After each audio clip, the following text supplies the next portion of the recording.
La cryolipolyse est une méthode de destruction sélective des adipocytes, les cellules grasses, par le froid. Elle permet de traiter des petits amas graisseux, tels que un petit ventre, des poignées d'amour. Elle n'entraîne pas de douleur importante, ni de période d'éviction sociale. Le principe de la cryolipolyse consiste à appliquer un système de refroidissement sur les zones à traiter.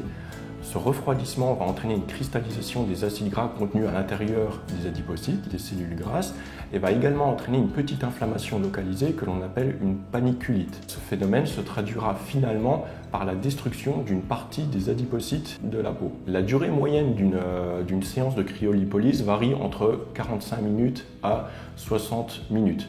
Le rôle du médecin est de paramétrer correctement la température, la durée de l'intervention ainsi que la pression d'aspiration de la pièce à main de façon adaptée et optimale pour chaque patient. Voici ce que l'on appelle une pièce à main. C'est ce qui va être en contact avec la peau du patient. On va appliquer cette partie-là, ce bord en silicone, sur la zone à traiter.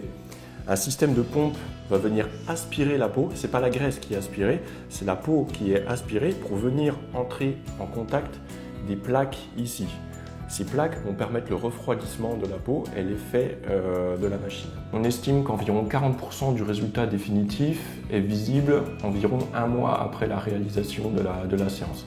Ces résultats vont continuer à s'amplifier sur les quelques mois qui suivent la séance. Les suites sont en général très simples. Les effets indésirables que l'on constate le plus fréquemment sont des rougeurs, un œdème, éventuellement des ecchymoses. Ces effets indésirables s'estompent généralement en quelques jours, voire une semaine, 10 jours maximum.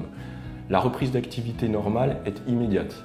Il est à noter que 80% des patients observent d'eux-mêmes une amélioration après la première séance. En général, nous fixons un rendez-vous de contrôle 6 semaines après cette fameuse première séance pour évaluer l'efficacité et décider ou non de la réalisation d'une séance supplémentaire. Il faut également savoir que le délai minimum entre la réalisation de 2 séances pour une même zone est de 8 semaines. Cette intervention peut s'adresser à quasiment tout le monde. Toutefois, il persiste quelques contre-indications limitées, à savoir les maladies liées au froid, type urticaire au froid, maladie de Raynaud, cryoglobulinémie. Également la présence d'hernie type hernie ombilicale ou hernie inguinale au niveau de la zone à traiter. Et enfin, par précaution, la période de grossesse et la période d'allaitement. La cryolipolyse ne constitue pas un traitement efficace des vergetures. Pour traiter ce problème, il est préférable de se tourner vers d'autres techniques telles que les lasers, les laines médicales ou la microponcture. En association à la cryolipolyse,